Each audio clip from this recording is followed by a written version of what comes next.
Hello, Arthur. Hi. I wonder if it's different in the morning, What? talking to you, because we normally don't talk in the morning, and I'm not sure if... Yeah. I just think It's people's quite nice, brains... isn't it? Yeah, I like mornings. okay. Are you're not a morning person? Well, it's 10 to 12, so... Still the morning. Yeah, it is, but I'm okay. I'm okay with anything after 11, Yeah. I think. It's fine. But I need to talk about... I thought we'd talk about something which I have to talk about this afternoon, which is... Well, for starters, what are you doing this afternoon? Oh, okay.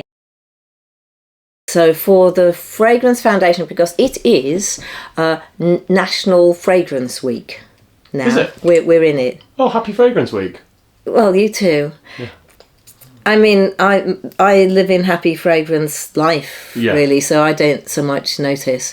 But why not? But Fragrance Foundation doing some events, and I'm speaking at one, which is I'm on a panel about fragrance and emotion. So I've been thinking about fragrance and emotion because that's a big topic.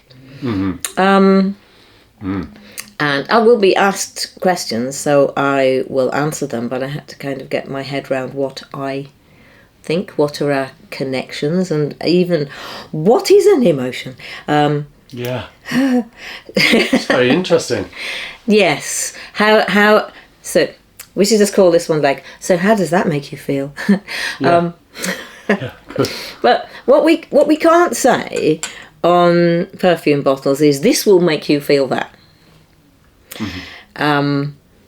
Because people's personal experience is much more valid a lot of the time than the naturals say that are in there that people think will have an effect. So, I mean, this one, I bought Lifted because it used to be called Lift, but since we made it, which is a year and a half ago, somebody else brought out one called Lift. So we turned ours into Lifted because it's fine. And we made it originally for a fundraising idea, and it was a charity that helps working class state school pupils get a chance to get into consultancy, whether they like it or not. No, but you know, a rising tide lifts all boats. So this was kind of literally to help people remove some of the obstacles that are in their way when they are that they're born like normal people. And so it was named Lift, and for that reason we put things in it which are thought to be uplifting. And then I was thinking, so there's a lot of linden in this because I think that's magic. Yes, that's a good idea. So the linden blossom, I mean, if you happen to be born under the Russian occupation of Berlin, and Unter den Linden, the great big official street, wide boulevard avenue with lots of linden trees, and if your memory of Linden was walking down there being absolutely terrified, looking at the Brandenburg Gate, knowing if you tried to walk under it you'd be shot, your association with Linden's not going to be that good. Whereas if your association is walking along Unter den Linden in a beautiful sunny day, happily skipping through the Brandenburg Gate, being delighted that you can do that now, but also bursting into tears because knowing that this last time I was in Berlin, knowing that we'd voted to leave the EU, but hadn't yet, so we'd actually voluntarily cut ourselves off and isolated ourselves. So I have a complicated relationship with Linden. But nevertheless, I smell this, and for me it's like... Yeah, it is that. And also I've discovered that if I wear the Angel's Work in Progress, which is heavily lindenized, because I designed it to try and get people to feel that the escapism of it, I don't get any work done. So I can't wear it for work. So maybe linden does that, but maybe people's associations with the aroma. This is not just linden. No. no, this is 4,162 days. So I looked at it to see what I'd made. Well, and elderflower and jasmine. Yeah, I can smell the jasmine. Very calming, but also very opening to new ideas, new people, new. They're supposed to have the magical properties of feeling that you're sort of like that. Yeah, no. Not like that. Like that. I put in allspice, Mexican allspice, Nice. Which, curiously enough, is such a kind of mind-altering. Like black pepper and nutmeg, lots of spices are mildly psychedelic. What is Mexican allspice? It is. It's a little seed which I can't remember the. Of course, I can't remember the plant now, but it's it's called allspice because it sort of smells a bit like cinnamon and a bit like nutmeg and a bit like everything else. Right. Okay. Not to be confused with five spice. No.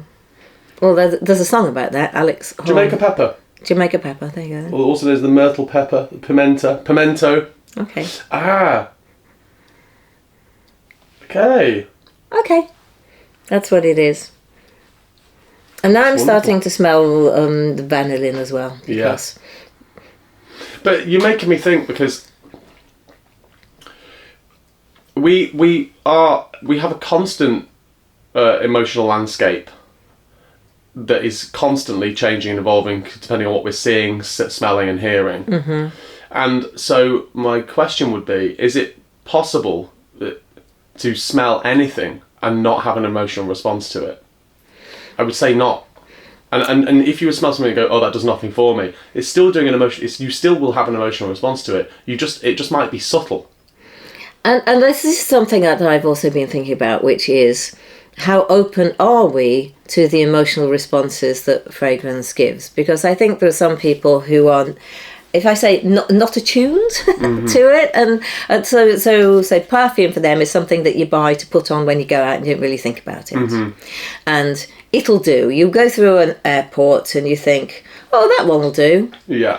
So you get it, and when it runs out, you'll maybe go to Boots and, oh, there's a lot of stuff here. But if somebody says, try this, it's new, you go, oh, that'll do. Yeah. And then one day, and this is what happens when people discover us some of the time, I think they just go, oh my God, that gets me. It's like, what have you done? What have you put in it? How does that happen? What's going on? I suppose almost like if you drift through life thinking, he looks all right, he looks all right. Him, I want to spend the rest of my life with him. That, I don't know. I feel that sometimes works with perfume. Yeah. But I don't know why. Yeah, it's true. It's true. Also bergamot for balance, but yeah.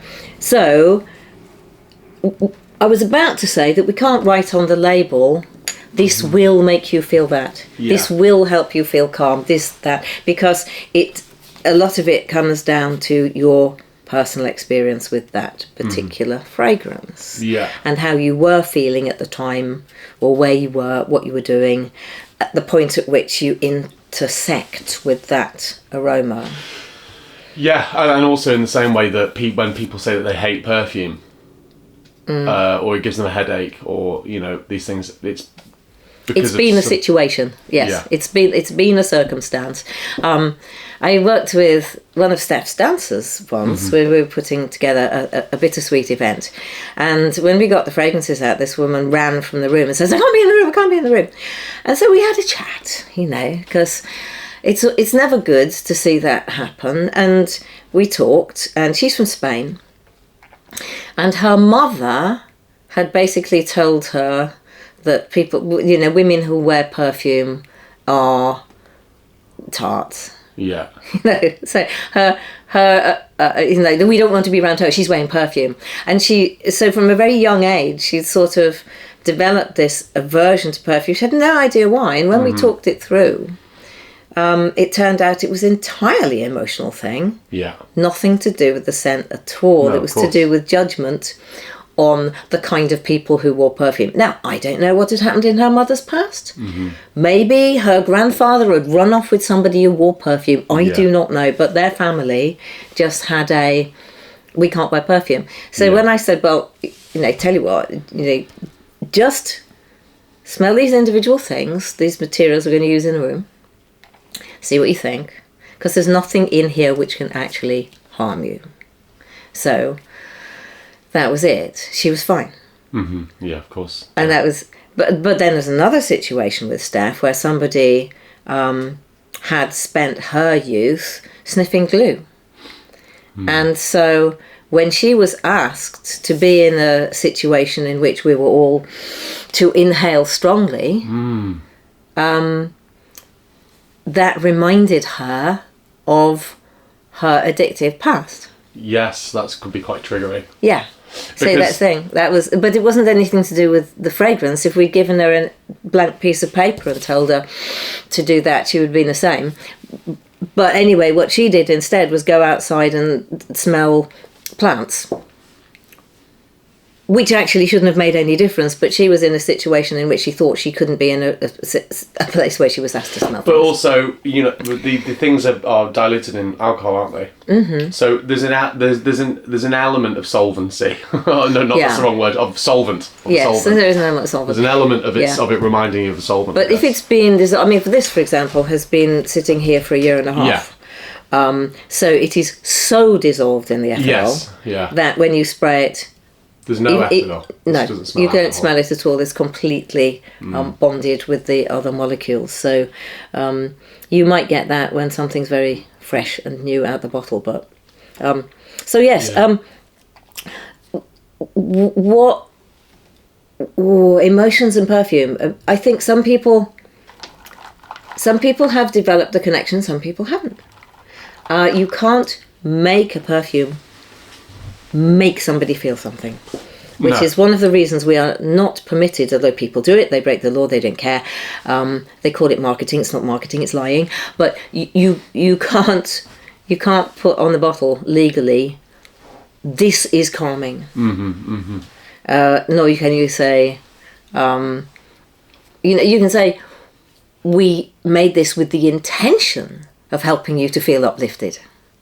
Because that is true. But we cannot say, spray this on and you will instantly feel better, even if we know it to be the case. Could you say, for a calming uplift?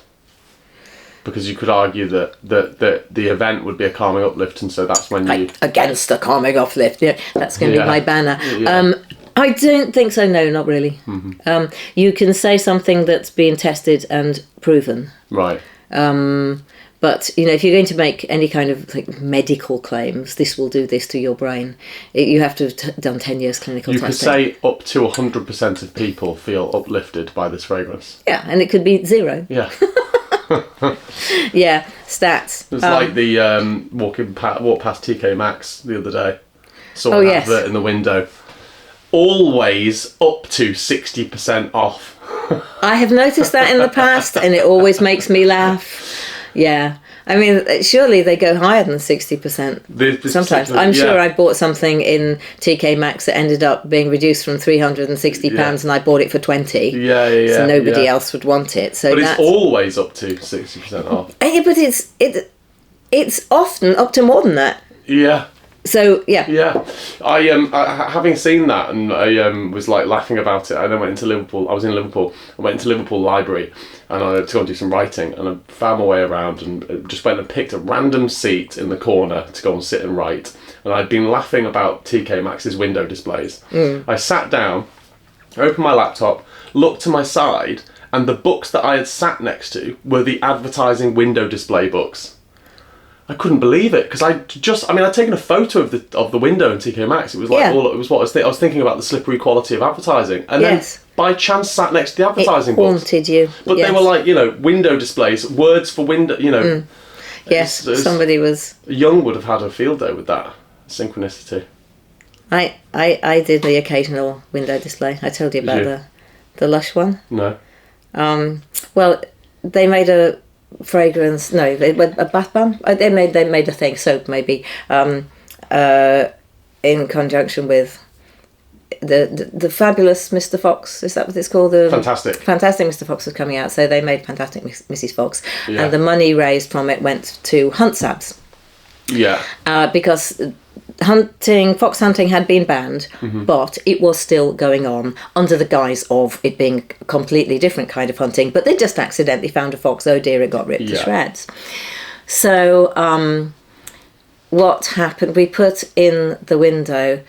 Somebody had come up with the idea. They wanted to write "Don't be a hunt," but the thing is that I thought that was one. You can't be one. It's just obviously. It lacks subtlety, I thought. So instead, I suggested the hunts are still at it. Brilliant. Because that's true. Because there were quite a few, like mums in the room who had small children. If the small child had said, "What does that mean?" they would be stuck. If somebody said, what does that mean? The hunts are still at it. That would mean that fox hunters are still hunting foxes, even though it's illegal. Yeah. So that is perfectly fine. Yeah. Now, somebody in one of the country towns, went in, some bloke in tweed smashed the place up. Somebody else reported this to the Advertising Standards Authority and said, they're insulting us. The Advertising Standards Authority said, what do you mean? Because it says that you're still hunting, but there's proof that you are still hunting foxes, so that's what they're saying. So what do you mean? Yeah. Great. So we won. So that was my window. That's wonderful. I was quite pleased with that one. In my previous life. But yes, so statistics and what you can and what you can't say. I mean, it's illegal to say no parabens, because parabens are safe and legal to use. And by denigrating parabens, you're just terrifying people. Is that so? Yeah, I've seen loads of things with no parabens. They do it anyway, because Trading Standards is awfully busy trying to stop face paints with lead in them getting sold on markets. Yeah. And they're not looking at something that's written in size 8 font on. Yeah. But I mean, lots of people who've come here who want me to help them start a brand say, well, we want to put no parabens. Why? It's like, well, because they're bad. No, they aren't. They occur in blueberries, don't they? Yes, they do. Apples. It stops things going mouldy. Yeah. And anyway, we have ethanol as a preservative, so we don't need it. Yeah. So can we say no sulfates? No. Because also, there's nothing wrong with sulfates. Some people are sensitive to them, but they make bubbles. Perfume never has bubbles. Anyway. I mean, you could write on the bottle, no arsenic. Yeah, exactly. It's like Innocent once put something on the ingredients list. They also had, a nun and 2 small pebbles. and they were told, they just like to make sure that everybody read the ingredients list, but they got told off for that because there wasn't a nun and there weren't any pebbles in it. They said, but it's obviously funny, and they went, no. Yeah. No, some people might believe it, so that it's, there is no place for humour in the ingredients list. But, yes, so what can we say that it does? In my experience, people choose a fragrance that reminds them of something. They don't necessarily know what, but or it's something just completely new that they felt and they want to feel like that again. So they take it and they wear it.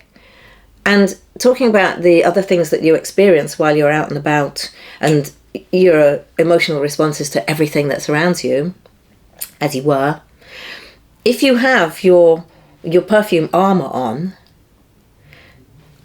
we know, we who make it, particularly out of naturals, and I don't know why they're magic, but they are, we feel that it gives us a more balanced state of all the emotional responses we might get. We might manage to reduce it's a very kind of yogic thing, really. Yeah. Try and reduce the peaks and troughs by just appreciating what's around you, but not going, whoa, and just stay somewhere. Yeah.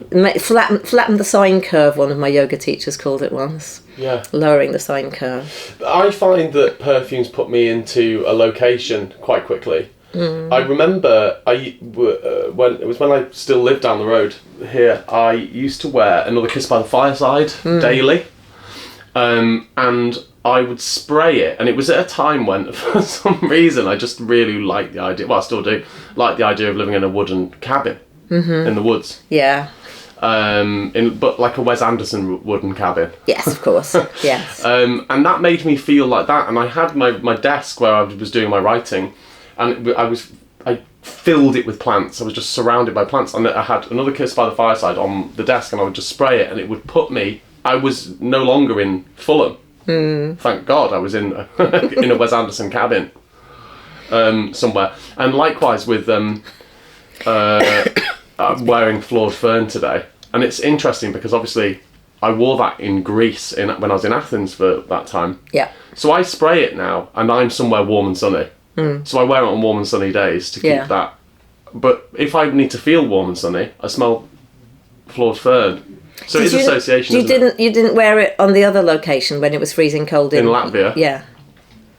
I will have done, but that was only 2 weeks. Oh, okay. So and then after that was Greece. Yeah, we were in Athens for ages. Yeah. Yeah, I remember. We missed you. Yeah, and the good thing about that perfume is there seems to be no upper limit to how many times you can spray it.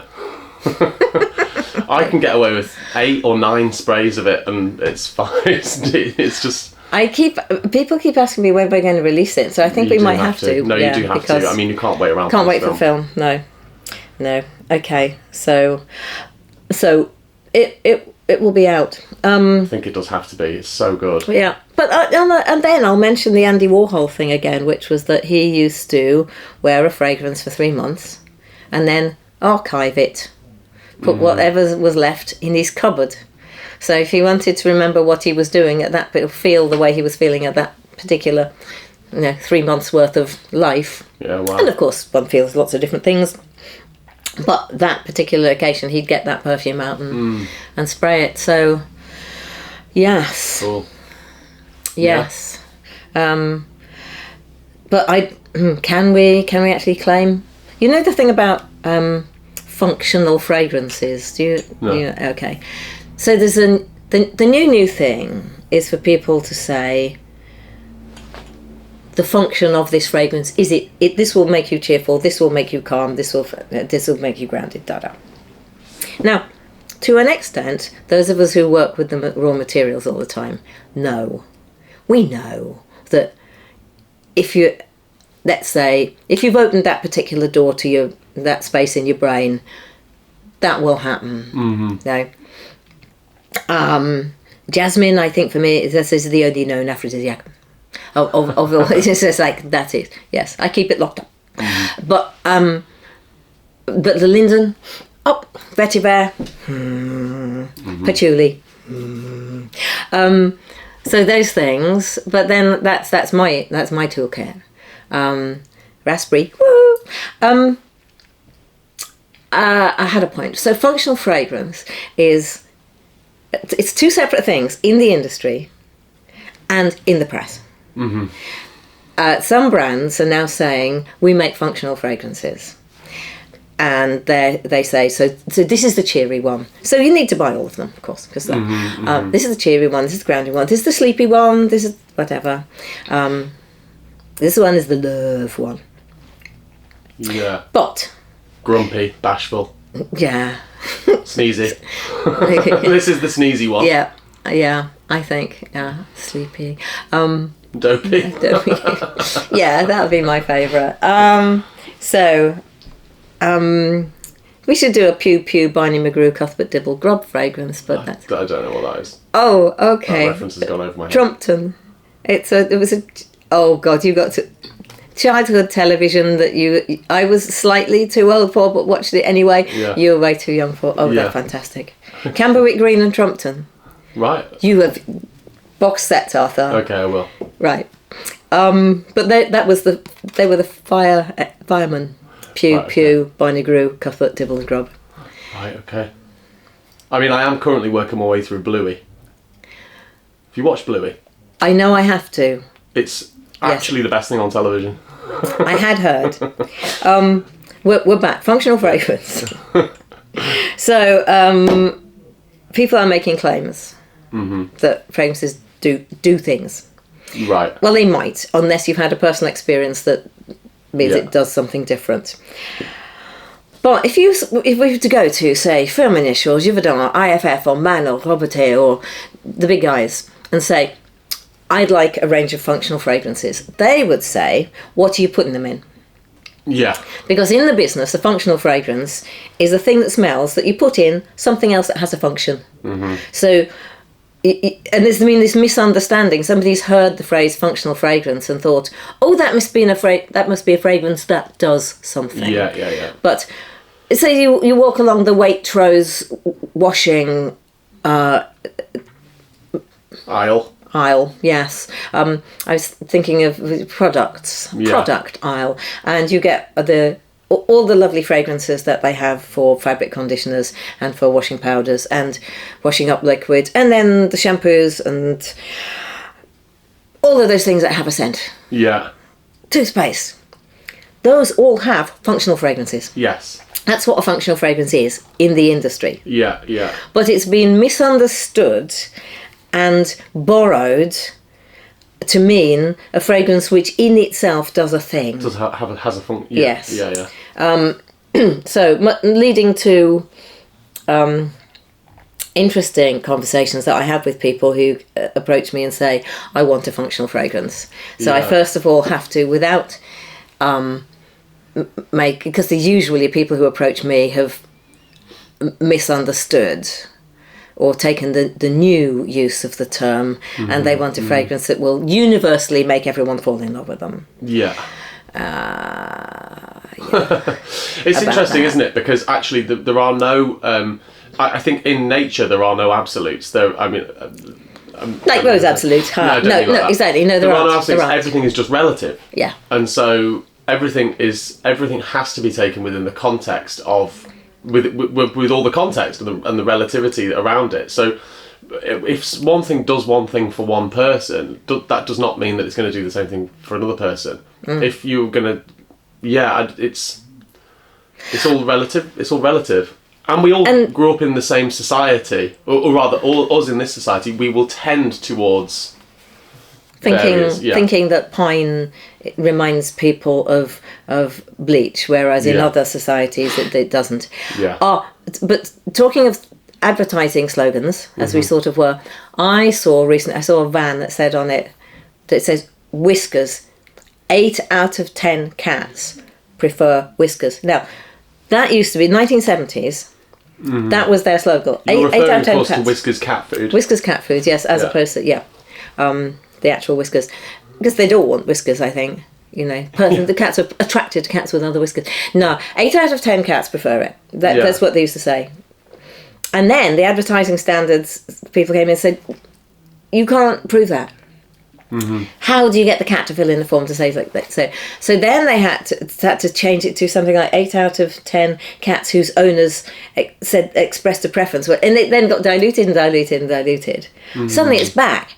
So they must have done the actual research.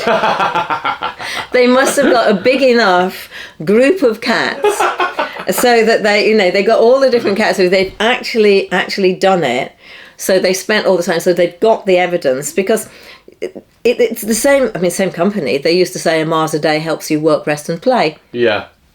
Mars a day just really helps you become less healthy. Well, I saw an ad once for Marlboro Light cigarettes saying that it was good for people with asthma. This is a long time ago. This is an old. Well, they don't suffer from it quite as long as they would do if they if they weren't smoking them. Yeah, exactly. True. No, people used to be able to say all kinds of things. They still say all kinds of things which aren't true, but sometimes they get caught. But it's just it's wordplay. It's the TKMaxx thing, always up to 60% off. People are going to read that, and many people are going to read that and go, oh, it's always 60% off. Yep. And they're going to miss the fact that it says up to. Could be 5% off. It could be still true. It could be 0.1% off, and it's still 100% truthful. Yes. So it's just slippery. Yes it is. It is. So we don't want slipperiness, so I'm not going to make claims. I can tell the stories. I can say why we did it, what our intentions were, and sometimes we just know. Yeah. we'll try these things on, and it has the same effect on everyone. The ones I made for Our Modern Lives, for use during yoga and meditation classes, that's what I really did them for. Mm-hmm. I know what they do, but I can't say on the packaging what they do. Yeah. Because I've done research, but I didn't record it. I just did many yoga classes. Yeah. And the orange one, which is over somewhere, put it in the room in the evening, and everyone who's feeling tired just goes, "Oh, okay, what are we doing now then?" Magic. Mm-hmm. So, what we now think of is magic. But then again, if somebody had been wearing that orange fragrance, orange sunset piece, and crashed their car... Yeah. That all inherent benefits that inhaling those combinations of aroma chemicals might have done to the brain, wiped it all in one go. Yes, or their best friend fell into a juicer, an orange juicer. Yeah. And made blood orange. Thanks, Arthur. Yeah, that would definitely spoil it for people. Yeah. That is what blood orange is, isn't it? I love a blood orange. Yeah. So difficult to get hold of. I haven't seen one for a Why? while. Well, they're just not around. I don't know. It's like I don't know where they're shipped from, and maybe the importer just can't be asked to fill in all the forms these days. I was just making a joke about you not being able to pick one up because it's very difficult to get hold of because it's slippy. I'm sorry. I just missed that completely because I was just so upset that I just don't see them that often. Yeah. They're always difficult to peel, actually. Have you ever had a mangosteen? Where do they grow? On trees. Okay, thanks. I think that they are... I think they're Chinese, okay. I want to say. I was just wondering. I know, because I had lots of interesting things. A long time ago, like 25... A long time ago, I went to Costa Rica. Yeah. On a bit of a holes, and I ate all kinds of fruit that just... They can't... Can't transport it. No. They don't last longer than a day. So they're picked, you eat them, and you never... Seems like things... The fruit that a cashew nut grows on. Yeah, a cashew apple.